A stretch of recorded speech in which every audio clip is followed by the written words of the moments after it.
Hello YouTube, Jonathan800 here. Sorry for the low quality-ish video, but I decided to talk about how I feel about the new expansion since it's quite divisive in the community. So if we go look at the browser, we can see that Expansion Pass 2 already has a lot of stuff on the site. Many people just look at the dev diaries, but there's actually decent amount of content for what to look at when coming out. So we initially start with the seaplane tenders, and it is just skins. They did this originally with prototype vehicles or something like that. So if we go to production, you'll see that we have like 3 ships, and they basically replace the ones that just have generic until you get the warships pack, which we'll talk about later. So here's the Japanese one. Honestly, I have no idea how they managed to get these planes. I guess, do they have floats? It's a flying boat nonetheless. So Japan has one. The US has one. Luckily, it does not replace the base destroyers. So here's the American one. There is a chance, and I have no clue if they actually will. I doubt it, but there might be more ship modules since Man the Guns is being, what is it called? Integrated. And here's the Commonwealth one. It specifically stated Australia, too, so just decided to mention that. Alright, so that's the first part of the DLC. If we go back to the browser, we'll see no compromise, no surrender. Yeah, this is all it had on the seaplane tenders. But here's the big DLC that everyone's wanting. And it says there's a Japan tree, Communist China tree, Nationalist China tree, Philippines, Doctrine systems, which will 100% be base game. I cannot see how it couldn't. Expanded faction system. That might be DLC mostly, or we'll just get bare bone mechanics for it in base game. And then you got some like the naval changes, which will definitely be base game. I'm very certain of that. If it isn't, I'll be surprised. Nothing about Manchukuo, but there is some Manchukuo content based on what the developers had said on the dev diaries. So, not exactly sure what else to say about this. We are getting content like the dev diaries right now for it. And the strange thing is they haven't even mentioned coal. They did mention like the resource war, but that's the biggest issue that many people are scared about is coal, with how it will work and such. I know Germany has like a ton of coal here, and Silesia. France, I remembered, never really had that much coal. That's why they always liked the Saarland. But yeah, I wonder how that will go. Hopefully, it shouldn't be that much of an issue. I know many people are going, "Oh no, my factories are going to be absolutely kaput because I'm playing a FAR and I have no coal." It's like, yeah, but last time I checked, you can trade for oil, so you should be able to trade for coal. Sure, it's a lot of civs being used, possibly, but at least your industry will be working. So, yeah. We'll find out more about this. There is a lot of focus tree art. So we already have like Japanese alt history. That it looks quite nice. I'm I've been thinking of doing a democratic Japan game because I doubt anyone would actually be playing that because I'm pretty sure everyone would go revere the emperor, destroy the traitors or whatever it says. But there's just a lot of content here. It actually looks fun. A lot of different prime ministers too. There's the Great Wall. Here's the Chinese tree. So it looks pretty generic. So not generic, but you have 2 political paths for communist China, which are the Bolsheviks and the agrarians under Mao.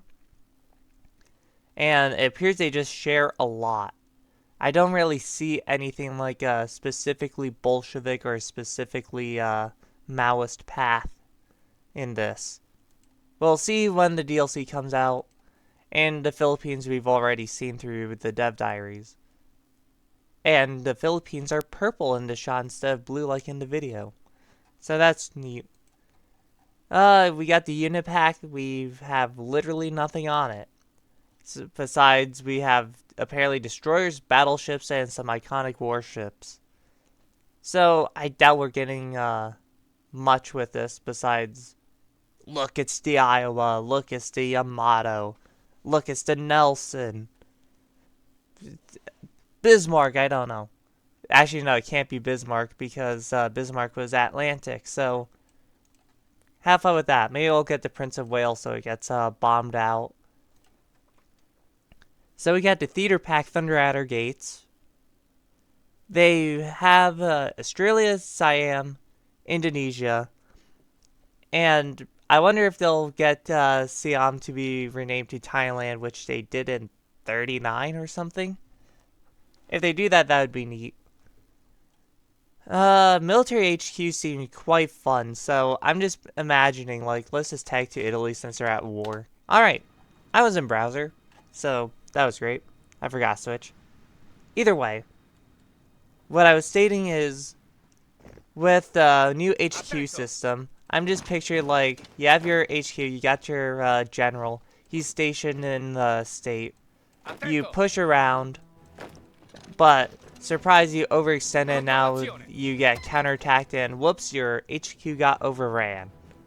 I wonder if you'll lose generals if your HQ gets overran, because that has happened, or kinda, when it came to the North Africa campaign where the British general just got, like, made a wrong turn and oops, they got captured by the Italians. And then the British lost one of their best generals for the longest time. Oops, I think it was O'Connor. So I think that would be kind of neat with how with an HQ system. Also, just imagine you're doing Barb, the VDF knows exactly where the HQ is, and then they just paradrop on it, and whoops, Germany lost their entire southern front. Now they get stat penalties or they don't get their bonuses while the Soviets still have their HQ bonuses and they push. And that would be comedy if you could just paradrop, take out the HQ, and then just rush in, but that would probably be very annoying very fast in multiplayer. Still comedic. Alright. So if we go back to the theater pack, we got ship captains, so that'll basically be your officer system that you already have with By Blood alone. The fact that we have a feature packs now, instead of just full expansion packs, wonder what the exact difference between them are. Because, like, I guess there's just less content because that's all the content you're getting so far. Yeah, but either way, the Australia tree seems kind of nice. The Siam tree says turn rival nations into pawns. I have no idea what they mean by that. If they're doing proxy wars or something. Proxy wars or, well, Thailand in real life, they may have fought for the Axis, but they were kind of forced into the co-prosperity sphere. They mostly just act as a launch board and they didn't do much. They were called the Italy of the Oriental, so that's something to know. Indonesia seems interesting. Remain under Dutch rule or fight for independence alone or be subjugated under a new person, it seems. That might be fun. Maybe. We'll find out, I guess, in Q2 2026. And then there's surprisingly a whole lot of descriptions for the modern Czech tree. I have no clue how the community's gonna like this or the price. If it's more than $4, no one's gonna buy it. Or they really want to have that fun Democratic National Focus path, or the communist one. New Federation joining Comintern, Radical Moderate Reform. Okay, so you got your Stalinist or anti-Stalinist path. The fascist tree seems kind of interesting. because you are doing a military dictatorship rather than a nationalist movement, it seems. Well, you got the Kingdom of Bohemia, so I guess that's your closest one. And then you can restore democracy once the crisis has passed. There is actually something quite similar to it. In the focus tree, no one plays. Switzerland actually has a path to go authoritarian. And then, alright, we good. We don't need to anymore. We'll just go back to the old Switzerland and play democratic again. So this has been done before. It's just that no one has played this path. Literally, I don't think anyone actually has. I might play it for fun, but it's also Switzerland. So we got that. Go back to the browser. So, the Czechs were known for their industry, okay? Shaped conflicts across the globe by exporting weapons abroad. We have an international arms market for that, so let's see if they actually remember that feature exists in the game. New art, okay. Divided nation mechanic. Alright, so we got maybe a balance of power system. Army confidence mechanic. Okay, so this is why they were saying that it's for veteran players only. Because, to be fair, historical playing the Czechs currently is relatively easy. Like, you just do balanced industry investments. You do all of these. Beacon of Liberty, even more defense. You got your, you don't have much else, but you can finish all of that. You can build a big army. You build up an air force. And then the Germans bash into your level 7 fort wall and you win. That's about it. So the new Czech tree is more focused on the political divisions from divided nation and such. So that might be fun. Might be tedious. But I do know no one likes selling of one focus tree. They really could have done a Death or Dishonor to Electric Boogaloo, Czechs, Romania, Yugoslavia. Or they just did what Yugoslavia did. They updated the tree for free! Holy smokes, can you imagine that? Yes, they did that, and also Romania got a few changes as well. Like, they did not have this focus before. King Michael's coup was moved from up here where you could do it 70 days after you get Carol II, so you don't have to deal with his lifestyle. But they put it under forced abdication, so you have your switch faction mechanics. So they do change focus trees for free. They just don't want you to remember that.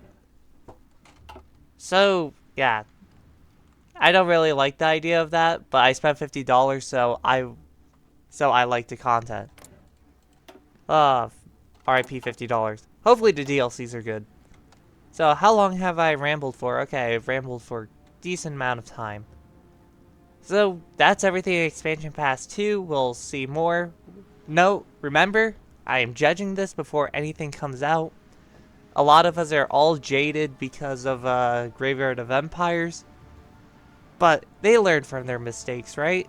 One can hope. So either way, thanks for watching. Be sure to like and subscribe, you know the deal. And this is Jonathan800 signing out.